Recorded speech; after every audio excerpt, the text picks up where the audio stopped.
The sole reason I got a bearded dragon is finally upon us. Huge feeder video, so if you're squirmish, this will definitely bring up your tolerance. You're welcome. These here are known as hornworms, and as you're about to see throughout the video, they get big extremely fast. All this footage was not filmed in one day. I do not recommend you feed all these feeders in one day. Now these here are waxworms, which are extremely high in fat. If you're trying to beef up a leopard gecko's tail, waxworms are the way to go, but since they're extremely fat, they should only be used as treats. These here are superworms. I know a lot of you guys are extremely squirmish about insects. Me myself am completely fine with superworms. Hornworms, I'm not so fond of. KZE, what the hell was the moment we've been waiting for? The first thing I said was, I can't wait until Blem's older so I can buy her 1,000 superworms. If you guys are wondering what the most affordable and best feeders I would definitely recommend superworms over dubias.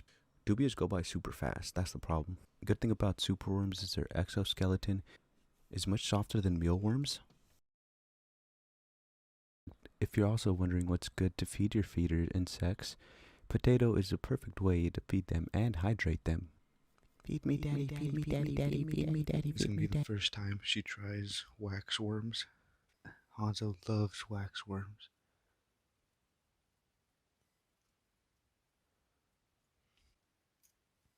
Okay, super.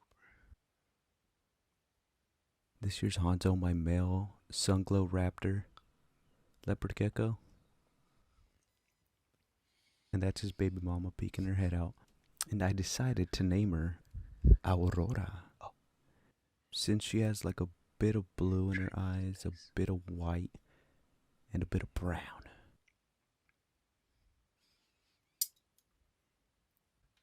If you're trying to fatten up your gecko,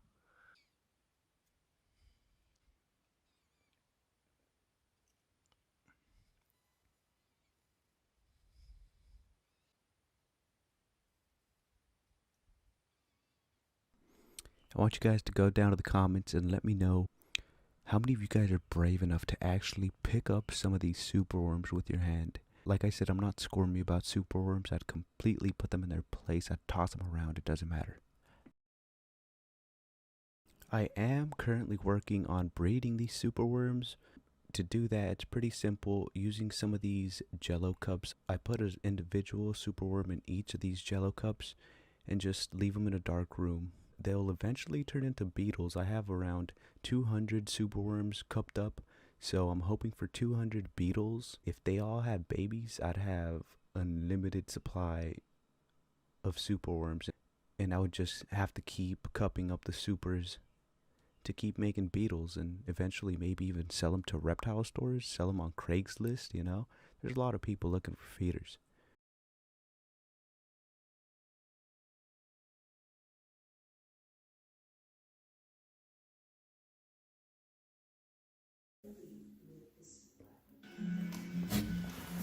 Oh, come.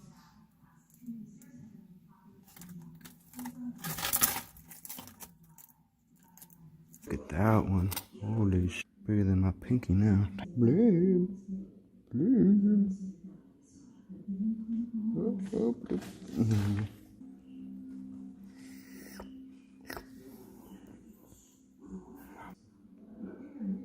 Ja. We slapen. Goed, papogie. Oh, oh. Blame. Yep. Oh.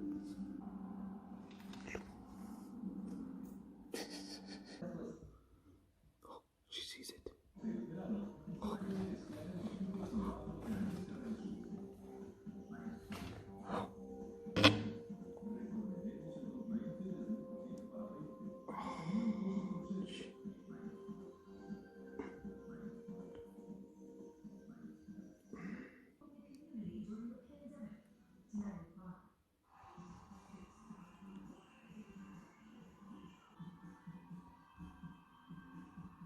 Her first hornworm.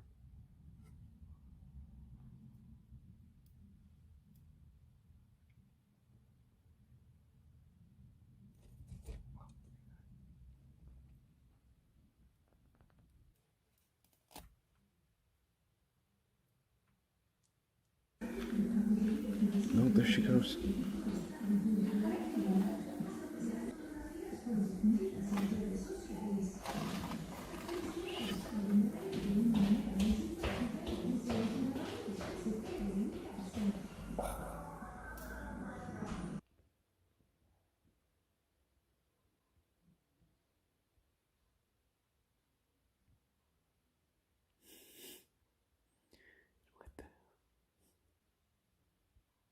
She's in heat. Are you in heat, Blim? Blim. Blim. These big old things. Dang.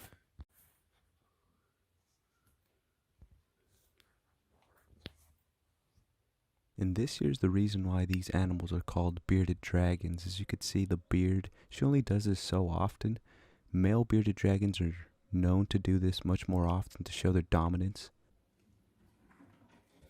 They're already on the floor. Hornworms go through a couple different life cycles. They're the larvae, which is the hornworm itself, and then they turn into the cocoon, which you'll eventually see Blem eat, and finally into a moth, which is gross.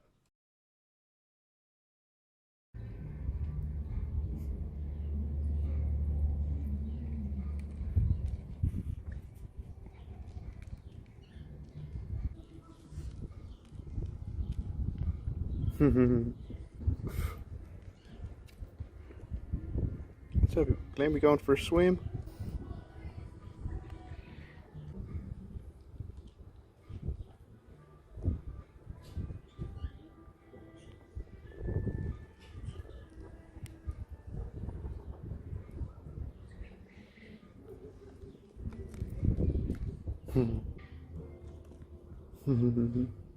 One of them turned into a cocoon. I've never seen a bearded dragon eat one of these. Oh my gosh.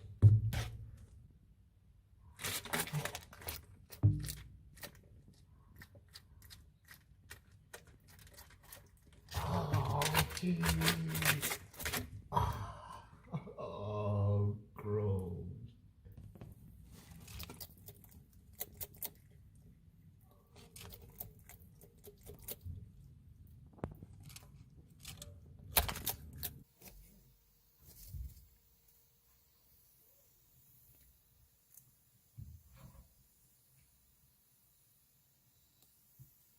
Trying to even out the breeding colony, so we took 2 males out.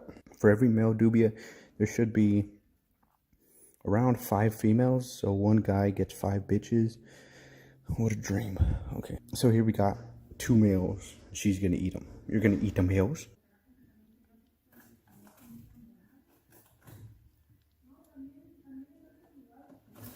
Oh my.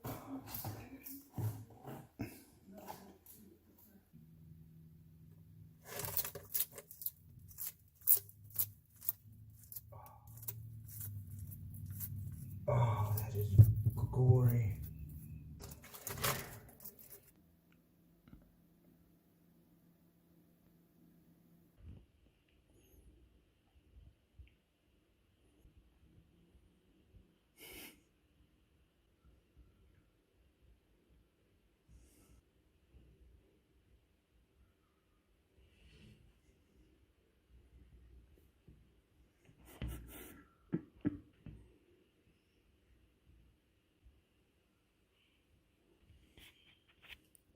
And I know you guys were asking for a bearded dragon video. I have a leopard gecko update coming soon, as well as a bird video. Oh, KZE, what the hell happened to all the baby birds? Let's just say I'm a fucking expert at countersuing child support.